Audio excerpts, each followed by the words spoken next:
जब कोई इंसान तुम्हें हल्के में लेना शुरू कर दे तो तुम्हारा गुस्सा करना, सफाई देना, तकरार करना, ये सब सिर्फ तुम्हारी अहमियत और गिरा देता है। स्टोइसिज्म सिखाता है कि शक्ति चुप्पी में है। जो चुप रहकर खुद को सुधारता है वो उस इंसान से बहुत आगे निकल जाता है जो दुनिया से लड़ रहा होता है।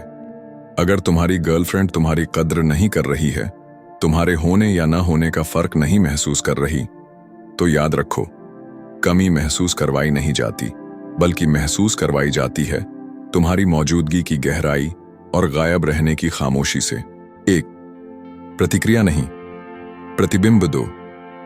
जब कोई तुम्हें इग्नोर करे, ठुकराए या तुम्हारे प्यार की कद्र ना करे, तो सबसे पहली चीज जो तुम्हें करनी है वो है रिएक्टिविटी को बंद करना। तुम स्टोइक बनो, ऐसा इंसान जो दुनिया की घटनाओं पर तुरंत प्रतिक्रिया नहीं करता, बल्कि पहले सोचता है, खुद से सवाल करता है, फिर शांत दिमाग से जवाब देता है या जवाब देता ही नहीं। तुम्हारी चुप्पी उसका सबसे बड़ा आईना होगी। तो अपनी शक्ति वापस लो। हर बार जब तुम उसे मनाने की कोशिश करते हो, कॉल करते हो, मैसेज करते हो, तुम अपनी शक्ति उसे सौंप रहे होते हो। स्टोइक सोच कहती है, जो तुम्हारे नियंत्रण में नहीं है उसे छोड़ दो। वो लड़की, उसका मूड, उसका व्यवहार तुम्हारे नियंत्रण में नहीं है, लेकिन एक चीज तुम्हारे कंट्रोल में है, तुम खुद। अपने रूटीन को मजबूत करो। सुबह जल्दी उठो, शरीर को ट्रेन करो, दिमाग को किताबों से तेज करो और दिन को इस तरह जियो जैसे तुम्हें किसी को कुछ साबित नहीं करना। दूरी ही सबसे बड़ा जवाब है। तुम जितना ज्यादा चेज करोगे उतना ही कमजोर दिखोगे, लेकिन जब तुम अचानक गायब हो जाओगे, जब तुम सवाल नहीं पूछोगे, सफाई नहीं मांगोगे और अपने रास्ते पर बढ़ने लगोगे, तो वहां से शुरू होगा असर। कमी तभी महसूस होती है जब कोई मौजूद था और अब गायब है। 4, खुद को इतना ऊंचा उठा दो कि पीछे मुड़ने की जरूरत ना हो। अपनी एनर्जी उस पर वेस्ट मत करो जो तुम्हें नहीं समझता। स्टोइसिज्म कहता है, pain is inevitable but suffering is optional. Breakup का दर्द आएगा, लेकिन क्या तुम हर रोज उस दर्द में पड़े रहोगे या उस दर्द से एक नया इंसान बनोगे? ये तुम्हारा चुनाव है। तुम्हारी गर्लफ्रेंड को तुम्हारी कमी तभी महसूस होगी जब तुम खुद को उस मुकाम पर ले जाओगे जहां तुम्हारा वक्त, तुम्हारी कंपनी और तुम्हारी बातचीत एक लग्जरी लगे, जरूरत नहीं। 5, silence is the most powerful revenge. तुम्हारी चुप्पी, तुम्हारा शांत होकर ग्रो करना, ये सबसे बड़ी रिवेंज है। तुम स्टेटस नहीं डालोगे, इनडायरेक्टली टारगेट नहीं करोगे, बल्कि तुम इतना कामयाब बन जाओगे कि उसे खुद से शर्म आने लगे। और जब वो वापस आए तो याद रखना, तुम अब वही इंसान नहीं हो। तुमने खुद को फिर से बनाया है, एक स्टोइक वॉरियर की तरह जो किसी की वैलिडेशन का भूखा नहीं है। भाग 2, जब तुम गायब हो जाओ। जब तुम अचानक गायब हो जाते हो, ना कॉल, ना मैसेज, ना सोशल मीडिया की एक्टिविटी, तो वो इंसान जो तुम्हें हल्के में ले रहा था, उसके दिमाग में एक सवाल गूंजने लगता है, कहीं ये सच में मुझे भूल तो नहीं गया? यहीं से शुरुआत होती है उस एहसास की जिसे तुम बिना बोले उसे महसूस कराना चाहते थे। तुम्हारी कमी। 1, खुद को जिंदा सबूत बनाओ। अगर तुम गायब होकर सिर्फ उदास बैठे हो तो फर्क नहीं पड़ेगा, लेकिन अगर तुम गायब होकर उठ खड़े हुए, मेहनत शुरू की, बदलाव लाया, तब तुम्हारी कमी उसे हर रोज चुभेगी। तुम जिम में हो, किताबों में हो, साइलेंस में हो, डिसिप्लिन में हो, वो सोचेगी तुम टूट गए हो, लेकिन तुम तो एक नया रूप ले रहे हो, फेनिक्स की तरह राख से पैदा हो रहे हो। 2, सोशल मीडिया पर नहीं, जिंदगी में बिजी हो जाओ। कई लोग ब्रेकअप के बाद स्टेटस डालते हैं, quotes, sad songs, indirect attacks, लेकिन एक स्टोइक ऐसा कुछ नहीं करता। वो अपने काम में इतना गहरे डूबा होता है कि बाहर की आवाजें उसे सुनाई ही नहीं देती, और यही डर पैदा करता है, क्या वो अब मुझसे बड़ा सोचने लगा है? तुम्हारी सक्सेस, तुम्हारी शांति, दोनों ही एक खामोश तमाचा होते हैं उस पर जिसने तुम्हारी मौजूदगी की कीमत नहीं समझी। 3, अपने लक्ष्य को अपना नया प्यार बना दो। अब तुम्हारा ध्यान सिर्फ एक जगह होना चाहिए, ग्रोथ। हर सुबह तुम्हारे मन में एक ही बात होनी चाहिए, मुझे उस मुकाम तक पहुंचना है जहां मेरी कीमत इतनी हो जाए कि वो वापस मुड़कर देखने की हिम्मत ना कर सके। तुम उसे नहीं, खुद को साबित करो, ताकि जब वो तुम्हारी तस्वीर देखे, तुम्हारी खबर सुने, तो सीना जल जाए और दिल पछतावे से भर जाए। 4, तुम्हारा बदलाव उसके गिल्ट को जगाएगा।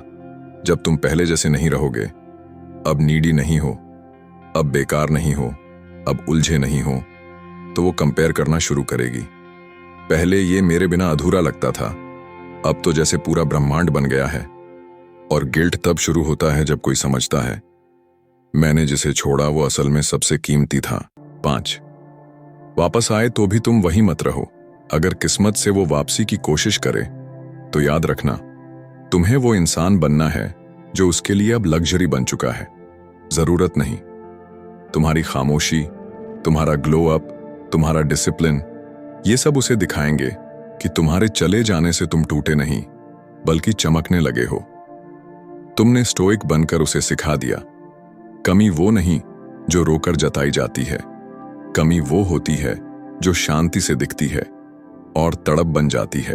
भाग 3, जब तुम्हारी कंसिस्टेंसी उसे जलाने लगे।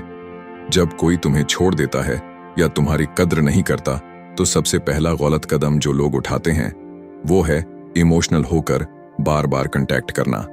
लेकिन स्टोइक माइंडसेट कहता है, इमोशंस को हथियार मत बनने दो, उन्हें ढाल बनाओ। जब तुम गायब रहकर लगातार ग्रो करते हो, तो तुम्हारी कंसिस्टेंसी उसके दिमाग में धीरे धीरे जहर की तरह चढ़ती है। धीमा मगर असरदार। फर्टर, वो तुम्हें स्टॉक करेगी, जरूर करेगी। तुम्हारे स्टोरी ना डालने पर वो कंफ्यूज होगी, तुम्हारा एक्टिव ना रहना उसे बेचैन करेगा।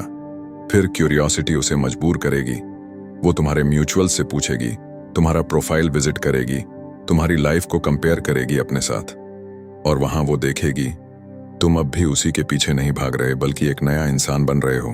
तो तुम्हारी सेल्फ डिसिप्लिन उसकी बेचैनी बढ़ाएगी। तुम सुबह 5 बजे उठते हो, जिम जाते हो, किताबें पढ़ते हो, सोशल मीडिया से दूर रहते हो, डिस्ट्रैक्शंस को छोड़ चुके हो।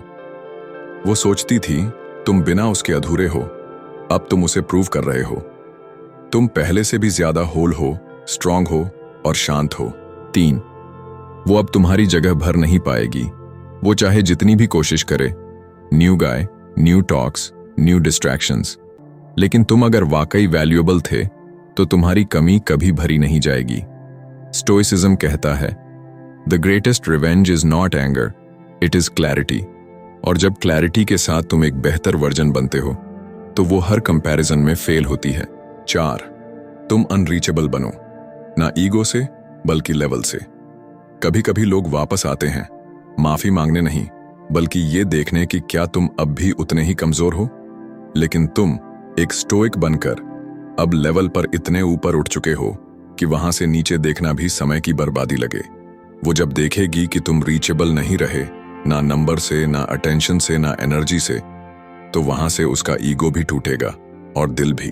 5, याद रखो, ये जर्नी सिर्फ उसके लिए नहीं है, ये तुम्हारे लिए है। तुम्हारी इंप्रूवमेंट सिर्फ किसी को जलाने के लिए नहीं है, ये तुम्हारे फ्यूचर के लिए है, ताकि फिर कभी कोई तुम्हारी वैल्यू को हल्के में ना ले। तुम्हारी खामोशी अब एक लैंग्वेज है जो उसके दिल को समझ आने लगी है। तुम बोलो नहीं रहे, मगर हर दिन उसका कॉन्शियंस चिल्ला रहा है, तूने जिसे छोड़ा वो अब तुझसे बहुत आगे बढ़ चुका है। भाग 4, जब तुम्हारा ग्लो अप उसकी इनसिक्योरिटीज बन जाए। हर इंसान को लगता है कि उसके पास टाइम है, कि अगर कोई चला भी गया तो कभी भी वापस ला सकते हैं। लेकिन जब कोई स्टोइक माइंडसेट अपनाता है, वो पीछे देखने का समय ही नहीं छोड़ता। तुम्हारा ग्लो अप, तुम्हारा आत्मसंयम,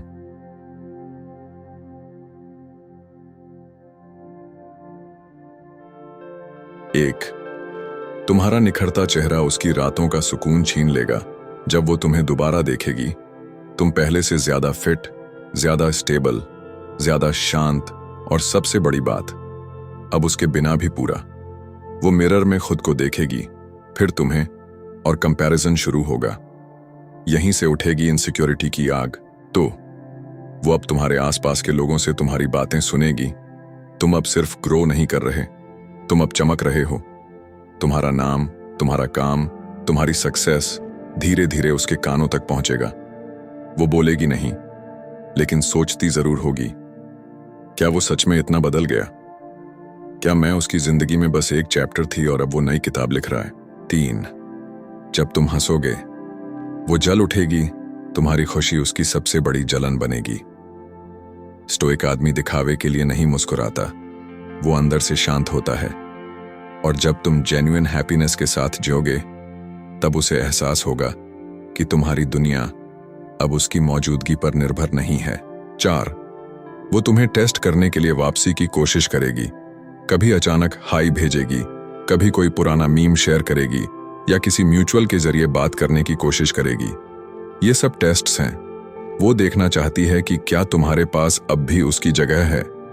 लेकिन एक स्टोइक वॉरियर जवाब नहीं देता, वो बिजी रहता है अपने एम्पायर को खड़ा करने में। 5. सवाल ये नहीं कि वो वापस आएगी या नहीं, सवाल ये है कि तब तक तुम कौन बन चुके होगे। क्या तुम फिर से उसी मोड़ पर लौटना चाहोगे या वहां से एक नया रास्ता चुन लोगे। स्टोइसिज्म यही सिखाता है, don't chase what left, create what stage. उसने तुम्हें छोड़ दिया था क्योंकि उसने उस समय तुम्हारी वैल्यू नहीं समझी। अब जब तुम रेयर बन चुके हो, तो क्या तुम फिर से खुद को सस्ता करोगे? नहीं। 6. तुम्हारी खामोशी एक ऐसी गूंज बन गई है जिसे वो अनसुना नहीं कर सकती। हर दिन जब वो तुम्हारा नाम सोचेगी, उसे खुद पर गुस्सा आएगा। मैंने जिसे हल्के में लिया, वो अब सबकी नजरों में हैवी बन चुका है। और यही होता है असली बदला। बिना गाली दिए, बिना बदला लिए, तुमने खुद को उस लेवल पर पहुंचा दिया जहां वो तुम्हें पा ही नहीं सकती। भाग 5. जब वो माफी मांगकर लौटे तो टुक। जब वो लौटे, सबसे पहले खुद से पूछो, क्या मैं फिर से गिरने को तैयार हूं? क्या मैं उस इंसान को फिर से पास लाना चाहता हूं जिसने एक बार मेरी अहमियत नहीं समझी? या मैं अब उस स्टेज पर हूं जहां किसी का आना या जाना मेरे फोकस को हिला नहीं सकता? स्टोइसिज्म कहता है, अगर किसी चीज ने पहले तुम्हें तोड़ा था, तो फिर से उसे पास लाने से पहले सोचो, अब तुम कौन हो। तो उसकी माफी से ज्यादा जरूरी है तुम्हारा आत्मसम्मान। हो सकता है वो जेन्युइनली रिग्रेट करे, हो सकता है वो बस गिल्ट में लौटे, या शायद उसे अब तुम्हारा ग्लो अप खींच रहा हो। लेकिन तुम्हें तय करना है, क्या तुम्हारा आत्मसम्मान इतना सस्ता है कि एक सॉरी से पिघल जाए? तुमने खुद को बनाया है, रातों में ग्राइंड किया है, खामोशी में तड़पे हो और अब चमके हो। क्या अब तुम फिर उसी अंधेरे में लौट जाओगे? 3. वो जब तुम्हारी नजरों में देखने की हिम्मत नहीं जुटा पाए, तो समझो तुम जीत गए। एक दिन ऐसा आएगा जब वो सामने खड़ी होगी, लेकिन नजर नहीं मिला पाएगी, क्योंकि उसके पास कहने को कुछ नहीं होगा और तुम्हारे पास सुनने की जरूरत ही नहीं। तुम्हारा स्टोइक बदलाव उसकी आत्मा को हिला देगा। वो देखेगी कि तुम अब वो इंसान नहीं जिसे छोड़ा था, तुम अब वो बन चुके हो जिसे खोने का पछतावा जिंदगी भर रहेगा। 4. क्या वापस लेना ताकत है या कमजोरी? अगर तुम उसे वापस लेते हो, तो सिर्फ एक शर्त पर, वो अब तुम्हारे स्टैंडर्ड्स पर खरा उतरे। ना इमोशनल गुलामी, ना बीती बातों का बोझ। तुम स्टोइक हो, तुम रिएक्शन से नहीं, रीजन से डिसीजंस लेते हो। कभी कभी किसी को माफ करना ताकत होती है, लेकिन वापस ले लेना वही ताकत है या नहीं, यह तय करता है कि क्या वो इंसान भी बदला है या सिर्फ हालात बदले हैं। 5. आखिर में तुम्हारा असली काम खुद से वफा निभाना है। तुमने खुद से वादा किया था कि अब तुम किसी के लिए खुद को गिराओगे नहीं। अब तुम्हारा रास्ता क्लैरिटी से भरा है, तुम इमोशंस से ऊपर उठ चुके हो और अब तुम्हारा मिशन बड़ा है। वो लौटे या ना लौटे, वो रिग्रेट करे या ना करे, तुम्हारा सच्चा स्टोइक बदला यही है कि तुम फिर कभी किसी के वैलिडेशन के भूखे ना बनो। जब तुम खुद की कीमत समझ जाते हो, तब दुनिया तुम्हारी कीमत चुकाने को मजबूर हो जाती है। मत बोलो, बस बदलो। मत रोको, बस चलो। और याद रखो, जिस दिन तुम अपनी चुप्पी से जलाने लगो, उसी दिन से तुम्हारी जीत शुरू हो जाती है। मैं हूं आपकी आवाज, प्रेरणा साम्राज्य से। मिलते हैं अगले वीडियो में, जहां तुम्हारा हर दुख तुम्हारी सबसे बड़ी ताकत में बदलेगा। जय स्टोइक सोच, जय प्रेरणा साम्राज्य।